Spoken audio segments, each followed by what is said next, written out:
होळी पौर्णिमेनिमित्त कुलदैवत ज्योतिबा व श्री क्षेत्र नृसिंहवाडीला दत्तगुरूंचं दर्शन घेऊन आम्ही चाललो खिद्रापूरला.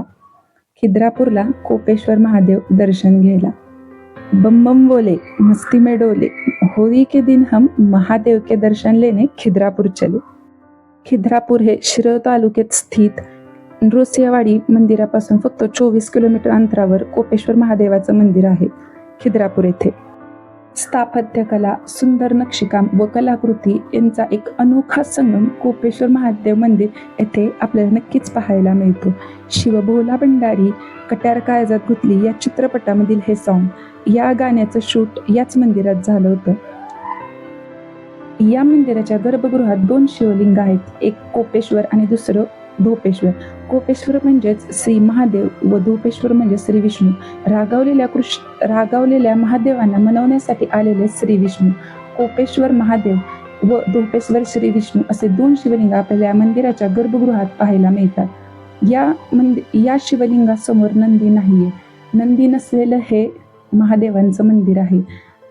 या मंदिरातील नंदी हा खिद्रापूर पासून 12 किलोमीटर लांब असलेल्या येडूर या गावात नंदीचं एक स्वतंत्र असं मंदिर आहे. तिथे आपल्याला या मंदिरातील नंदीचं वेगळं असं स्वतंत्र मंदिर पाहायला मिळतं. या मंदिराचे बांधकाम हे पूर्णपणे दगडी असून या मंदिराला 3 दरवाजे व 4 मंडप गृह आहेत. येथील स्वर्ग मंडप म्हणजे जणू स्वर्ग की रोशनी. येथील स्वर्ग मंडपाचे वैशिष्ट्य म्हणजे दर त्रिपुरारी पौर्णिमेला स्वर्ग मंडपाच्या मध्यभागी चंद्र येतो. हा स्वर्ग मंडप 48 स्तंभांवर उभा असून तेथील प्रत्येक स्तंभावर वेगळी अशी कलाकृती, नक्षीकाम व अनेक मंदिरांची शिल्प कोरण्यात आलेली आहेत. या मंदिराची रचना 108 फूट लांब व 68 फूट रुंद आहे.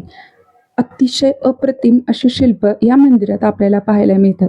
या मंदिरातील बरीचशी शिल्प, मूर्त्या या तुटलेल्या अवस्थेत आहेत. याचं कारण असं की मुघल साम्राज्याने या मंदिरावर 3 वेळा आक्रमण केलेलं होतं. तरीही या मंदिरामध्ये आपल्याला कला व संस्कृतीचा अनोखा संगम आजही पाहायला मिळतो.